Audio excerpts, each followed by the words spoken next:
Now, Yeah. the pronunciation of your name is Wallis, Yes. but everyone calls you Wally. Okay. Thank you so much for being on my podcast. I'm so excited to be talking with you today. And let's get started. Looking past the opera career, the activism, and the love for bunnies, which if we get down to the bare bones of the things, who is Wallis Giunta?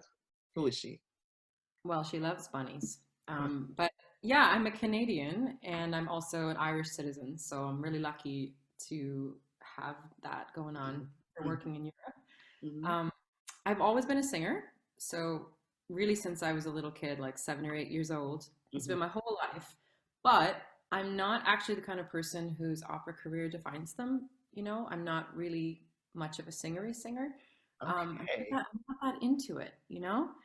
What I love is the act of singing and performing, telling stories, connecting with people energetically with the audience. I'm Uh-huh. really devoted to that. But outside of that, the rest of my life is very much non-opera focused. Wow. Yeah, and I think that actually helps me. It gives me a good balance. Um, it makes me appreciate what I do on the stage as opposed to being so immersed in it that I can't really find context. Uh-huh. So outside of the work, my job, the singing, I love outdoorsy stuff, camping. Uh-huh. Um, I'm a real family person. I Uh-huh. like working with my hands, crafting, building projects, Mhm, handyman kind of stuff. I'm really mad about bicycles and cycling and recycling mhm, and both animal and human rights. mhm, Um, and I guess like philosophically, what I love and value is being present in the moment and grateful for what you've got, which has been a mhm. bit tougher this year than usual, but that's something that's super important to me. Wow. You're one of the few that I've interviewed that immediately said, opera is what I do, it's not exactly who I am. Okay. Well, Yeah. I have noticed in the industry, I have noticed that I'm not really typical. Like most of my colleagues Mhm. spend time listening to like old singers that they love and they like reading about it and talking about it in their free time and it's not my thing. Wow. Yeah. It really is refreshing. It really, Okay. really is refreshing. You don't hear that often. And that's one of the reasons my podcast, and I've said this before and it just bears repeating. I know you can sing because obviously I wouldn't have you on here if I didn't think you could. But what I'm saying is, I know you can sing. I'm not interested where you started. I'm not interested in the school you went to. I'm not interested in the next gig. I want to know who you are, who the essence of the singer is, and what makes them them, as opposed to their operatic career. Yeah, well, that's why we're doing this, right? As Yeah. performers, we're individuals, and we are bringing something to the world that wasn't there before. Some Right. kind of vibration, some kind of special energy, Hmm. and you have to be in touch with who you are to do that in a meaningful way. Absolutely. Absolutely. Okay. So COVID-19. Has being in quarantine revealed anything about yourself that you never realized before? And has it tested your relationship with your fiance? Yeah, it has. What's really neat is I always thought of myself before this year as a person who was pretty bad at self-motivation and, keeping an agenda, an organized kind of schedule for myself. If I didn't have that imposed by, an employer or a Mhm, company or a school, mhm, I always thought that if I was left to my own devices, I would just drift around aimlessly and procrastinate and I also thought I would enjoy having a lot of free time, weeks mhm, and months with nothing expected of me. And what I've learned is that I actually am not that bad at incentivizing myself to work mhm. and finding opportunities to do things and get involved in stuff and make myself busy when I don't have to. Right. Yeah, and it's been really cool because if you'd asked me this last year, I would have said, "Oh yeah, no, if I don't get a weekly schedule in my email inbox, I'll just twiddle my thumbs and do nothing." But this year I've become so industrious, and I think I've been working in terms of hours per day Mm-hmm. way more than I ever did before the Wow. pandemic. Like a lot of it's volunteering stuff, Yeah. um, but just I mean I still consider it. You get up in the morning, you open your computer, or you Right. call people, and you get stuff done. And Right. um, yeah, so I'm actually really the kind of person it seems that needs to be busy, and I Mm-hmm. didn't necessarily know that before. Right. Right. And I guess what I've learned about my relationship with my lovely partner is that we are a good fit because we still love each other, and we're actually getting happier and stronger as this time has gone on. Oh, that's I'm great. sure I'm not the only singer who has had more time with their significant other this year than Right. they had. As I'm sure you know, it can go both ways, right? Yes. You can get that time and realize that you actually don't love spending time with the person as much as you thought you did. But we are enjoying it more and more, so that's a good sign because we're having a baby. So you Yeah. know, Yeah. That's great. Fantastic. Do you know the would you do you know the sex of the baby? yeah. Let's do a gender reveal party. It's a boy. Oh, congratulations. Thank you. We found Fantastic. out early on because we just figured, I don't need the mystery, Uh-huh. and I thought it was more practical to be able to just sort of have an idea in my mind of who he would be. And Mhm. I'm also fully aware that he may choose to change things as he goes in his life, and it's up to him. But Mhm. he's starting out as a boy, that's for sure. Okay. That's great. Great. I love that answer. That's a great answer. Yeah. Okay. Um, well, since we're talking about the expected boy, are you finding yourself a little nervous about being a first-time mom? I'm not actually nervous about the momming part. Um, I've had, I've always known that I wanted to be a mother, and I've had in my life a lot of experience with babies and kids. Mm-hmm. I have a really extended family. I'm the oldest of like I don't know 35 cousins. I have younger siblings, and my little brother, who's 9 years younger, was like my first baby. Mm-hmm. And I did a ton of babysitting, childcare. So it's really something I've always looked forward to. Mm-hmm. But what I was nervous about, big time, was how it would impact my career, for sure, Mm-hmm. and whether I would be able to, uh, I guess, take the time off that I wanted to make sure that I didn't miss anything of that important, um, early development of the child Right. without really getting out of the loop to the degree that it would be hard to get back in the singing career. Mm-hmm. So, to be honest, this year has been such a blessing because everything that I would have canceled for my pregnancy has been canceled anyway. Canceled anyway. Right. Uh, Right. Right. Oh, yeah, so that's yeah. kind of not a problem anymore. Yeah. Wow. Yeah.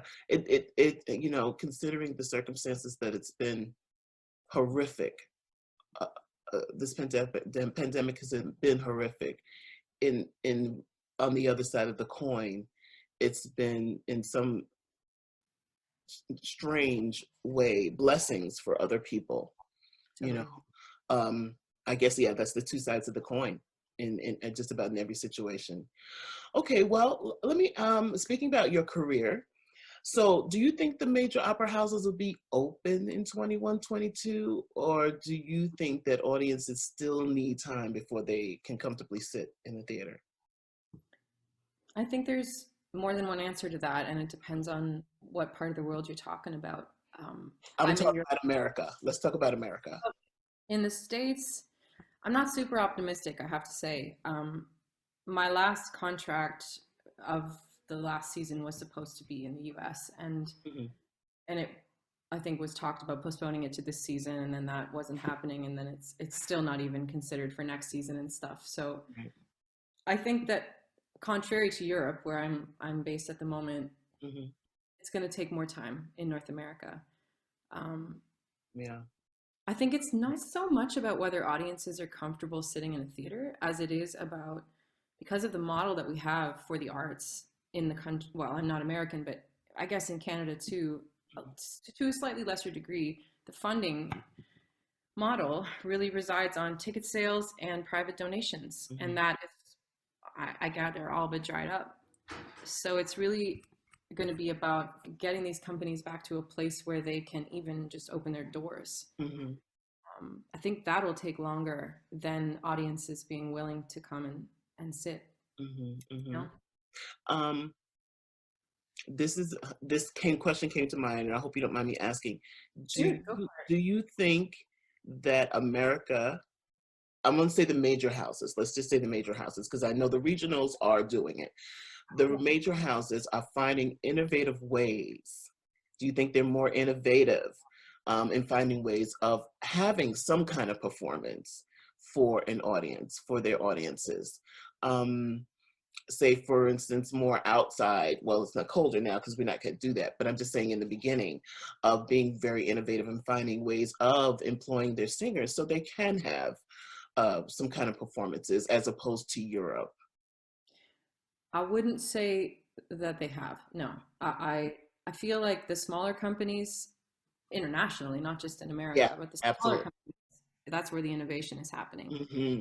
Hmm. Medium companies too, and that the bigger houses are sticking to more of a tried and true model that they know, like rebroadcasting older performances and doing a live stream recital on their Facebook page. Like they're not really blowing my mind with the depth of creativity. Yeah, me either. Yeah, but, me either. I feel the same way. Hmm. but I'm really inspired by a lot of what I'm seeing in smaller venues and new companies coming out of nowhere too. Yeah. New collaborations. The last thing I did was in the UK just last month actually, and it was well, in the UK it's a pretty big company, but not like Covent Garden size. This is Opera North in Northern England, and they in 2 weeks put together a production of Seven Deadly Sins with orchestra, soloists, sets, lighting, like a full production in 2 weeks. Mm. Well, that was the whole planning phase, and then we rehearsed for a few weeks, and then we did an international live stream using like top tier, Wow. broadcasting production. Mhm.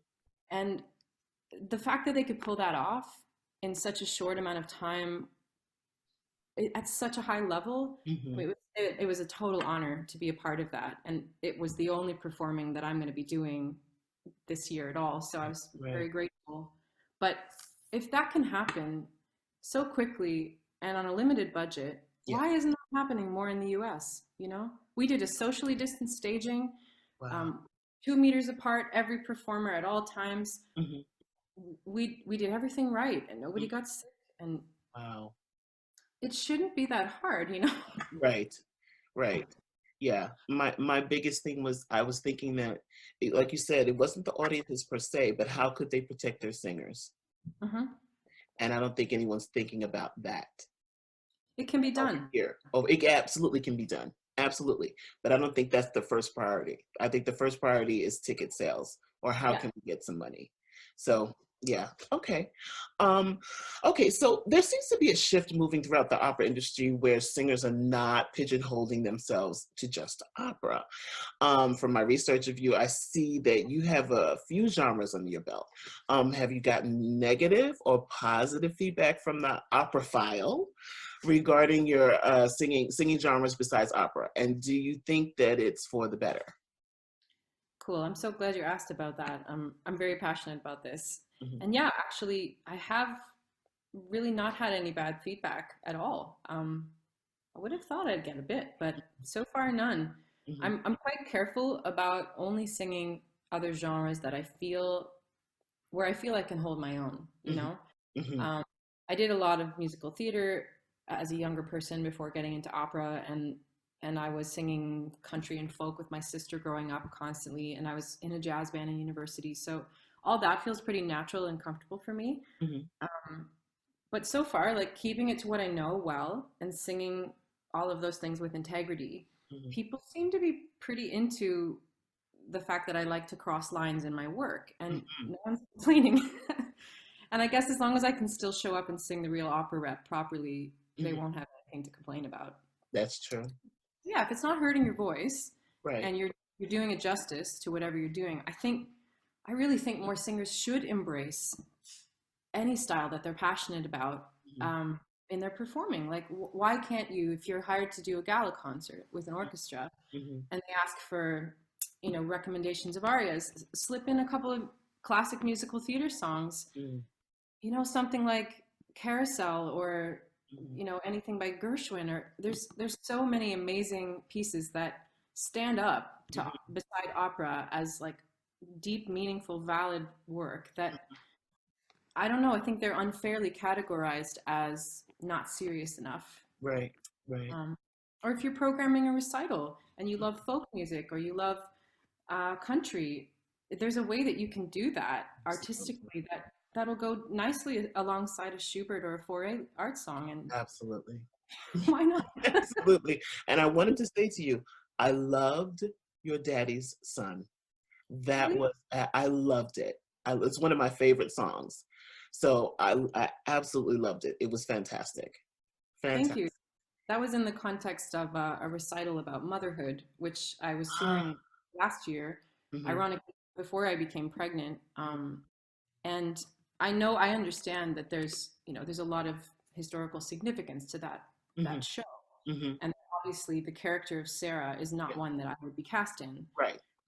and I would never presume to be. But the song itself and what it represents, and to me it's a song about postpartum depression, about Yeah. mental health in times of Applies to stress. everyone. Absolutely.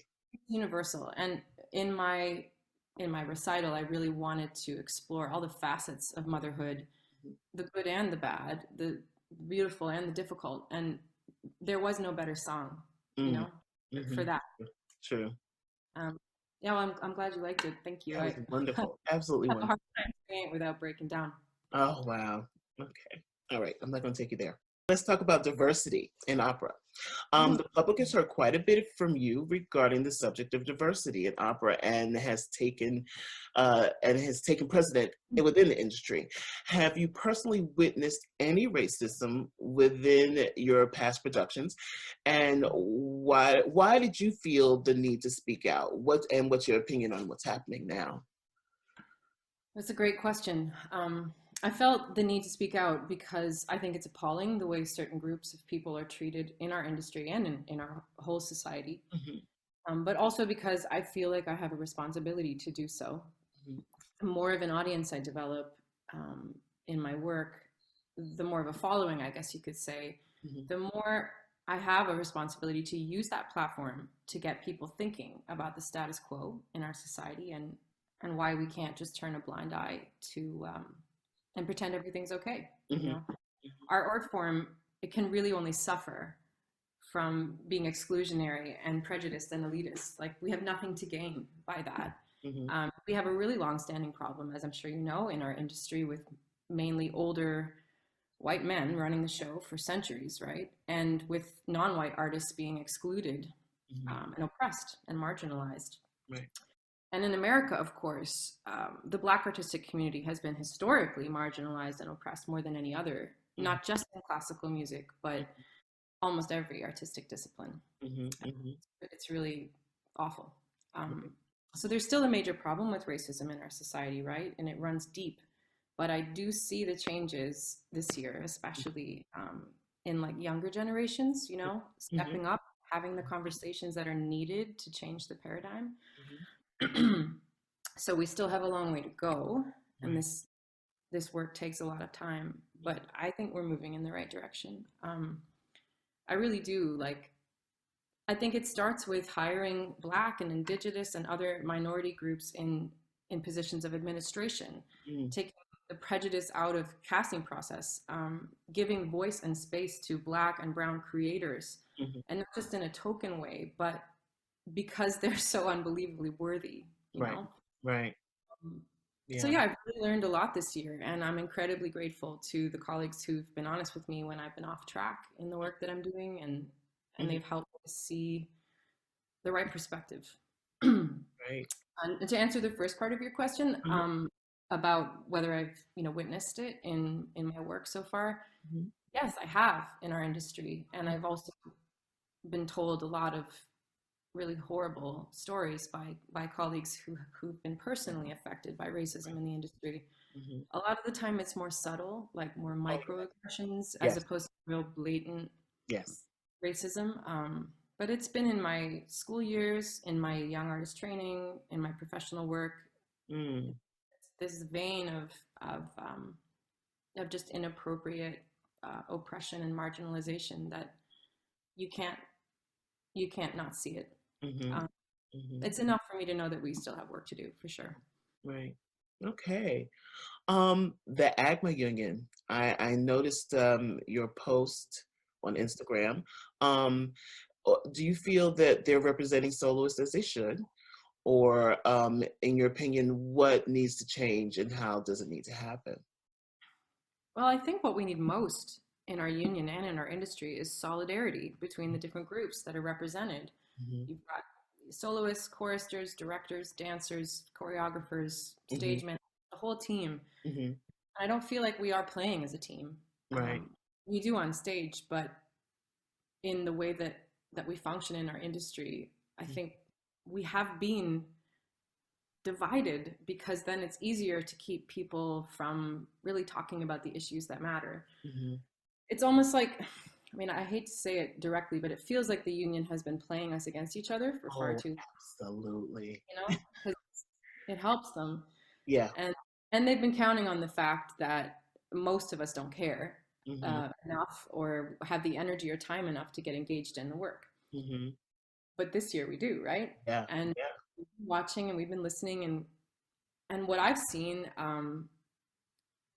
anyway, personally, it hasn't really been the most encouraging endorsement for what the union can do for us. Hmm. And I know that there are many wonderful people in the AGMA leadership, Hmm. and quite a few of them I know personally, and I call them friends. Hmm.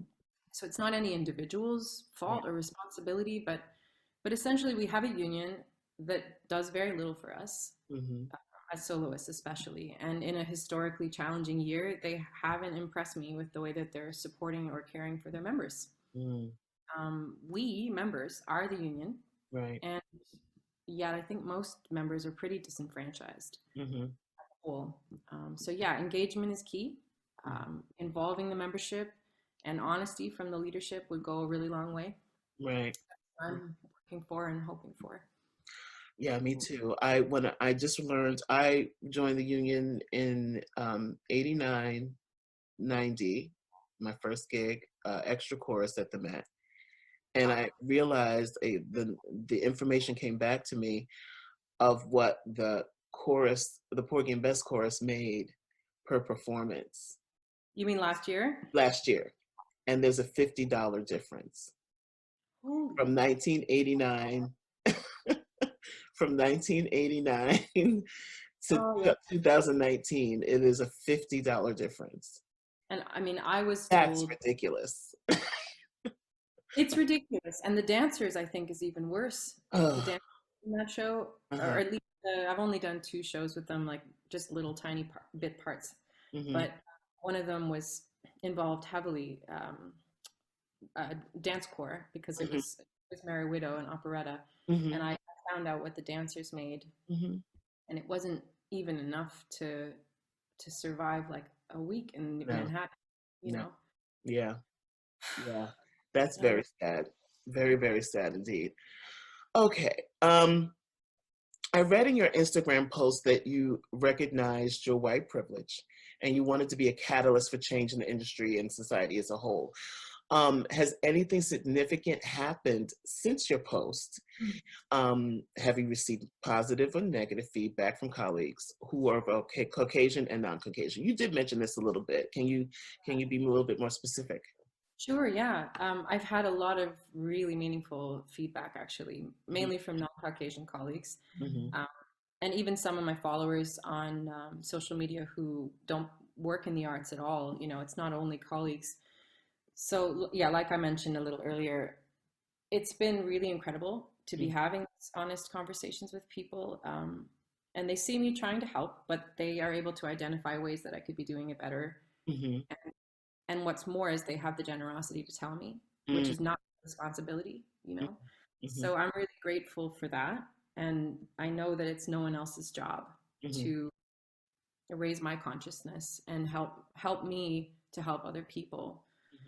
But still, though, it's really powerful to have someone care enough to set you right. Mm-hmm. So I know that activism and advocacy that I get involved with, you run the risk of being called out as performative. Mm-hmm. Um, Yeah. and I thought about this a lot at the beginning, but I think it's a necessary evil for those who want to use their platform to speak on it on any issue. Mm-hmm. So I made the choice kind of earlier in the year that it's better for me to say something and have even one person think differently about their perspective on the world Mm-hmm. and the way that they treat other people than to say nothing at all and do nothing to change anything.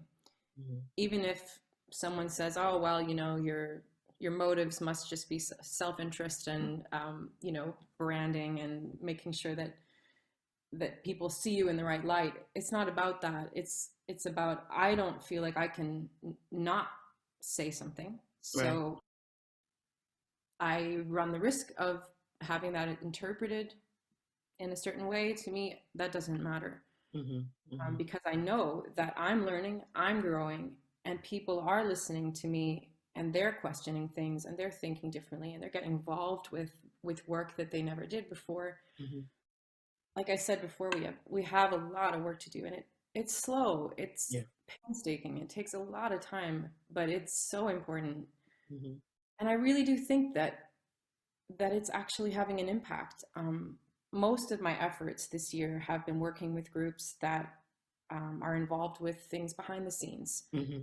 So I'm doing it for the sake of it. Mm-hmm. I made some public facing statements earlier on, and I still do when I feel like I need to. But I think it's far more important for me to just get on with it and Mm-hmm. do the work for myself. Right. Right. So yeah, doesn't matter if anybody knows about it, right? But a Mm-hmm. couple of the groups that I'm involved with, one with alumni from my university, and one with my fellow soloists in the industry, Mm-hmm. I think we're actually making slow but real progress for change, Mm-hmm. and especially for young artists and for students, Mm-hmm. the next generation. Right. Um, I'm I'm very hopeful. I see a big change in people's care and people's priorities Mm-hmm. um, this year that I've never seen before, and I guess in mine too, Right. right? Mm-hmm. Absolutely. But yeah, I think it's worthwhile work. There's a lot of it being done. Not a lot of it is necessarily visible, but it's being Right. done. Right. And It doesn't and have to be visible. no, No, it no, doesn't have to be. no. But I don't think there's any excuse to for anyone who cares about making the world a more equitable place. Mm-hmm. There's no excuse for staying quiet about it. Right. No. Right. Anyway. Okay. Wonderful. Wonderful. Okay. Um, well, I'll take this on a little lighter note. From looking at your Instagram pics, you are ever the fashionista. I love it. I love the one I think you have on, I think it's a riding outfit with the top hat. Is it one with the top hat? Oh, I was love that. is it a performing shot? Am I on a stage with an? No, no, I don't think it's a performing shot. It was one I haven't seen it in a little bit, but that's the one I remember because your hair is red, of course, the red flowing hair. But I think you had on like a riding out, like for fox hunting or something. You had a whole outfit on. I know, but okay. So, who are your go-to designers? Who are the people that know you and you go to every single time for an outfit? Well, I actually really like to go to independents. So probably no one that you've ever heard of, but I tend to kind of find things at the source. Mm-hmm. Um, I have a designer in my hometown in Ottawa, Canada, who has made a lot of my gowns. His name's David McCaffrey, and Mm-hmm. he and I worked together for quite a few years. We had a little bit of a like partnership going on. I was his, I modeled for his campaigns, and then he would make me performing gowns. And I Nice. still, yeah, it was a really great little situation. But Mhm. most of the performing gowns I have are from him. Mm-hmm. So hometown represent. Uh-huh. I bought a few from an Omani designer last year. Wani is her name. The label is Wani and Nad, her and her sister. Mm-hmm. Really beautiful stuff. She's in Muscat, so if Ah. you're there. Um, but I have also a lot of vintage stuff and and things that I bought secondhand from one of my best friends. Her name's Amber Braid, an Mm-hmm. amazing Canadian soprano, and probably the best taste in the business, I would say, as far as fashion. So if you think I have good taste, because I'm wearing Amber's clothes. Okay. But yeah, I Shout suppose out to Amber. yeah, she's something else. She really has an eye for it. And she also is super generous when she doesn't wear something anymore. She'll call me up and be like, "I've got this gorgeous thing from this random place and I think it would look good on you, so you can have it for $50, you know?" Oh, So great. I'm very lucky. Yeah. But Yeah. overall, I suppose my taste is quirky, vintage, and random. Uh-huh. Okay, that's good. I also and this is I know I promised I said no sidebar questions, but I noticed your photographs with Tim Dunk. Yeah. Those are fantastic. And I was looking into it. You have your iPhone and he tells you where the shot is Yes. and you take the picture or does you take the picture or does he take the picture on his phone? There's an app, I can't remember what it's called. I had it on here. It's it's an app that you download and he has, Mhm, mhm. and then it allows him to operate your phone camera remotely from his. Oh, wow.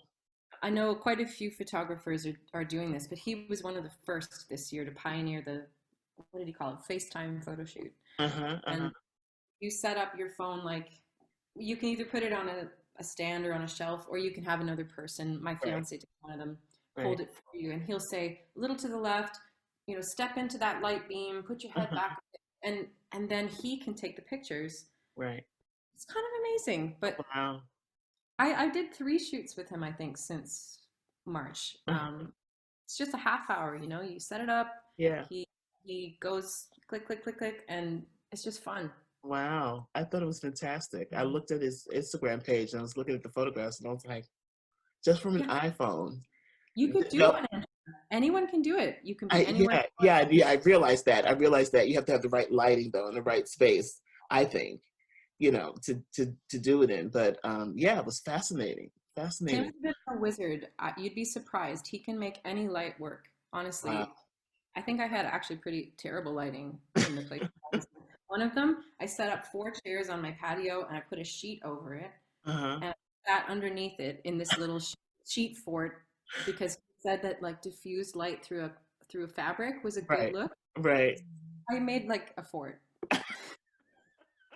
You wouldn't have known it. You wouldn't No. have known it. And that's fantastic. That's great.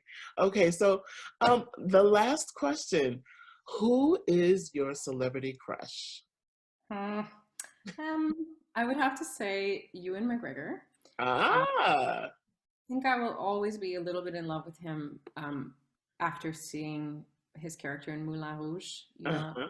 I Uh-huh. just I can't get enough of that. His like earnest, you know, thing that he's got going on with Nicole Kidman, and I know that was like 15 years ago, but to Yeah. me, like Ewan McGregor in Moulin Rouge is my celebrity crush. But I'm also a little bit in love with Zoe Kravitz. Um, Okay. just so like damn earthy and Uh-huh. herself and Uh-huh. vulnerable, honest, and it's all the things I love about a person as a public figure. Just feeling like they're really grounded in their authenticity and their identity, Yeah. and she's She's a really, little bit of both, her mom and her dad. I think they both have that. yeah, yeah. Yeah.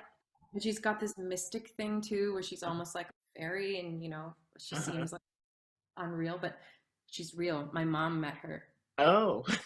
I know she's real. My mom actually taught her a yoga class. So Oh wow. I know you're a little bit jealous about that. yeah. Totally. All right. Well, thank you so much, Wally. This has been great. I Fabulous. feel like I know you a whole bunch more now with these questions, and And I really want to thank you for being on my show, the last show of the season, my last guest of the season. It's Yeah, really, wow. Well, it's quite the year. So I it love it. has been, it has been. And I think 21 is going to be interesting. Mm. I wanted to say great, but I think it's going to be interesting. I think we still have a lot of work to do. It'll be better, but I think we still have quite a bit work to do. I think we're not going to feel normal until 22 again, but that's okay. That is okay because we're all getting shaken up, and what's coming out of it is, I think, something better. You Hmm. know, Yeah, status quo needed to be shaken up a bit. right. True.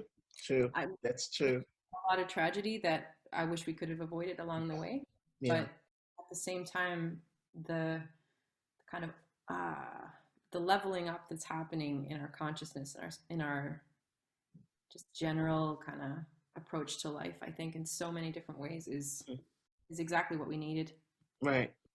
As Well, I always said this time also I think the world needed to be still, Yeah, at least totally. for a minute. Just be still for a minute.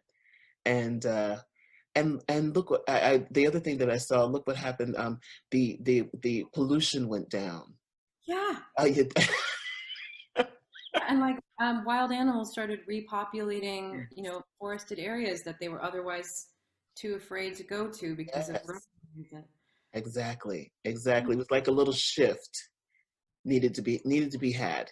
Unfortunately, like you said, some souls were lost, and which no one ever wants. But no, I don't want to say because but just diffuses everything I just said. Um, things happen for a reason. I always think that things happen for a reason. And you can have tragedy alongside growth and prosperity in other Right, departments. The two can coexist. It's right, not one or the other. So we hmm, can acknowledge the tragedy and the loss and agree that it should never have had to happen. right. There's so much that could have been done to prevent the degree of loss that we've had. And at the same time, we can celebrate the new kind of perspective that we have and the new values and Mhm. increased awareness of what really matters. But this has been wonderful. Thank you so much. I really appreciate you giving me some time today. My pleasure, Angela. Thank you All so much. right. Take care. Bye.